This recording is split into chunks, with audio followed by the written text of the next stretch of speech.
আমি আমার ব্যক্তিগত জামিনে রজতকে ছাড়িয়ে এনেছি। আমিও আমার ব্যক্তিগত জামিনে আমার দাদাকে ছাড়াতে চাই। আপনি জানেন কিনা জানি না, যিনি ব্যক্তিগত জামিনে আসামিকে ছাড়াবেন তার একটা সামাজিক স্বীকৃতি থাকা দরকার। আর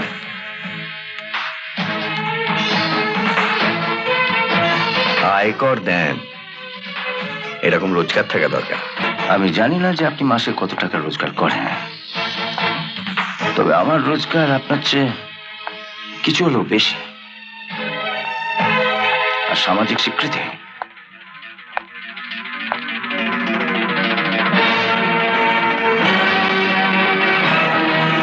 আপনি তাহলে আমি থানায় যাচ্ছি, আপনি থানায় একটা ফোন করে দিন।